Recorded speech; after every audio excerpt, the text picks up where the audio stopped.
रख हौसला ओ मंजर भी आएगा, रख हौसला ओ मंजर भी आएगा, प्यासे के पास चलकर समुंदर भी आएगा। थक कर ना बैठ ऐ मेरे मंजिल के मुसाफिर, थक कर ना बैठ ऐ मेरे मंजिल के मुसाफिर। मंजिल भी मिलेगा और मिलने का मज़ा भी आएगा, मंजिल भी मिलेगा और मिलने का मज़ा भी आएगा। नमस्कार दोस्तों, स्वागत है हमारे इस वीडियो में आप लोग का। सबसे पहले तो हम बता देते हैं कि आज हम लोग पढ़ने वाले कूलाम का नियम, कूलाम्स लॉ, क्लास 12 जो चैप्टर 1 में है कूलाम्स लॉ, उसके कूलाम्स का नियम पढ़ने वाले हैं। सबसे पहले वीडियो शुरू करने से पहले तो टैलेंट क्लास 722 को अगर आप लोग सब्सक्राइब नहीं किए हैं तो उसको पहले जाकर सब्सक्राइब कर दीजिए और बेल आइकन को जरूर दबा दीजिए ताकि हमारे द्वारा बनाया गया हर एक नया वीडियो आपके पास जल्द से जल्द पहुंच सके।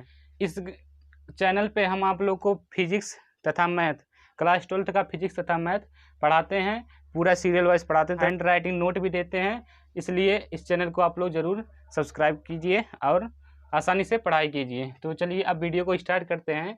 कूलाम का नियम, इंग्लिश में इसको कहते हैं कूलाम्स लॉ। कूलाम का नियम क्या कहता है, आज हम लोग वो पढ़ने वाले हैं। देखिए, कूलाम के नियम को हम लोग डिफाइन करने के लिए हम दो बिंदु आवेश लेते हैं। एक बिंदु आवेश है हमारा Q1 एंड दूसरा बिंदु आवेश है हमारा Q2, और इन दोनों बिंदु आवेशों के बीच की दूरी को हम R मान लेते हैं।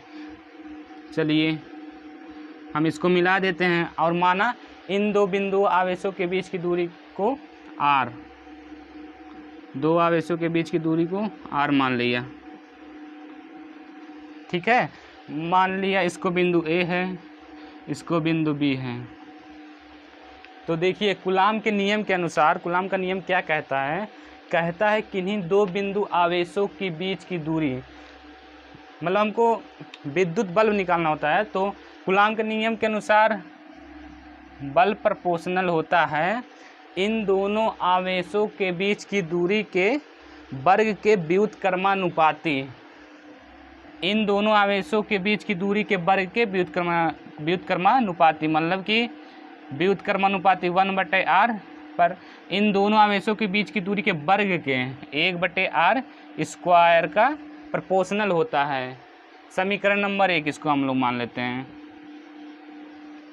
किन्हीं दो आवेशों के बीच की दूरी के वर्ग के व्युत्क्रमानुपाती तथा, अभी हुआ नहीं तथा, उन आवेशों के मात्राओं के गुणनफल के अनुक्रमानुपाती होता है।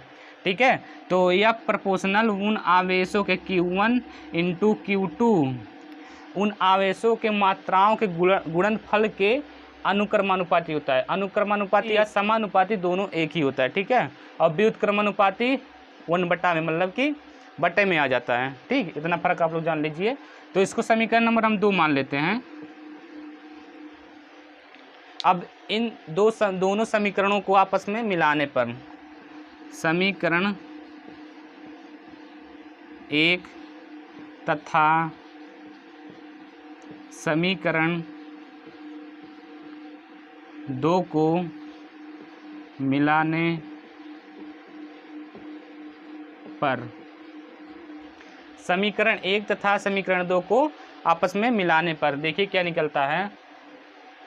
समीकरण 1 तथा 2 को मिलाने पर यहाँ पर F प्रोपोर्शनल Q1 Q2, या फिर हम पहले इसको लिख लेते हैं 1/r square, 1/r square into Q1 × Q2, Q1 × Q2 मिलकर आता है। ठीक है, अब हम लोग जानते हैं, चलिए एक लाइन और इसको हम सहज कर लेते हैं और थोड़ा सा देखिए, यह प्रोपोर्शनल, यहाँ पर देखिए 1 का गुणा जिसमें होगा तो उतना ही होगा, मतलब Q1 × Q2 होगा ही। तो Q1 × Q2 बटे में है जो R स्क्वायर है, इनके नीचे चला जाएगा R स्क्वायर, इतना हुआ। ठीक है, अब हम लोग जानते हैं अगर कोई प्रोपोर्शनल हटता है तो उस पर एक कांस्टेंट आता है। ठीक है, तब आइए हटाते हैं प्रोपोर्शनल को। देखिए F = यहाँ पर जब प्रोपोर्शनल हटेगा तो एक कांस्टेंट आएगा जिसको हम लोग K से प्रदर्शित करते हैं। ठीक है, K × Q1 Q2 बटे में R स्क्वायर, Q1 × Q2 बटे में R स्क्वायर। और इसको हम लोग कहते हैं अनुक्रमानुपाती नियतांक। इस साइड में लिख लेते हैं, नहीं तो आप लोग भूल जाएंगे। जहाँ पर के बराबर अनुक्रमानुपाती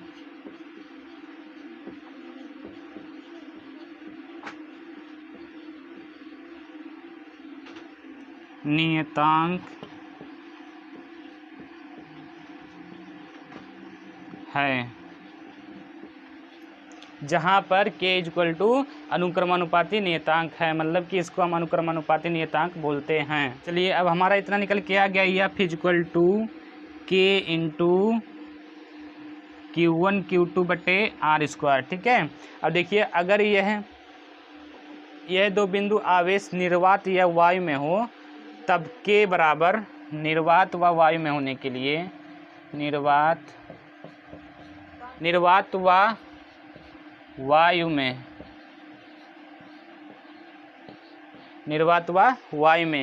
के का मान 9 × 10⁻⁹ न्यूटन मीटर स्क्वायर प्रति कूलाम स्क्वायर होता है। ठीक है, निर्वात व वायु में के का मान 9 × 10⁻⁹ न्यूटन मीटर स्क्वायर प्रति कूलाम स्क्वायर होता है। इसको हम बॉक्स में कर लेते हैं, आप लोग को याद रखना पड़ेगा। तब देखिए यहाँ से निकल कर आएगा एफ का मान, एफ इक्वल टू के का मान इतना है 9 × 10⁻⁹ इंटू Q1 इंटू Q2 बटे में आर स्क्वायर। नंबर दूसरा फार्मूला निकल कर हमारा यह आ गया।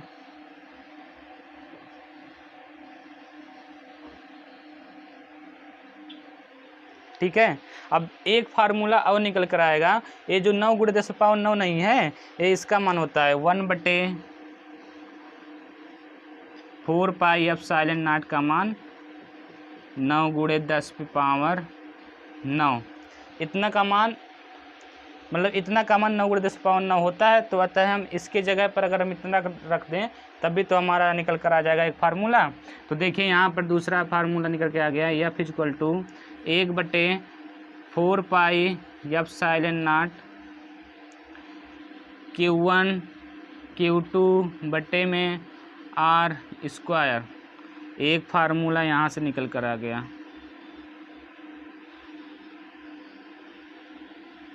न्यूटन, देखिए बल का मात्रक तो न्यूटन होता है, तो आप लोग जानते ही होंगे। तो इतना न्यूटन, ठीक है, इतना न्यूटन मात्रक लिख लेते हैं, इतना न्यूटन। ठीक है, और आप लोग कूलाम के नियम का परिभाषा पूछता है परीक्षा में, तो कन्फर्म 100% कन्फर्म कि आपकी बार परीक्षा में आप लोग को पूछेगा।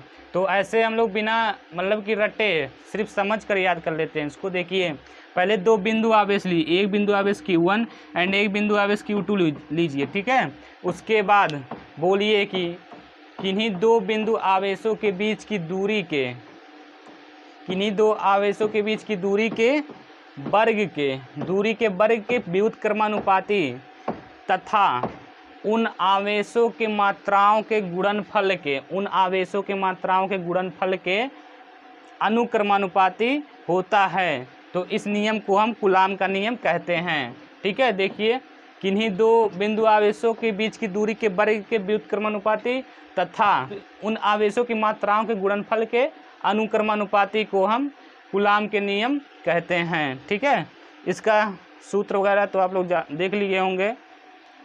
इसका मात्रक होता है न्यूटन। तो दोस्तों हम आशा करते हैं कि आप लोग को यह वीडियो बहुत अच्छे से समझ आया होगा।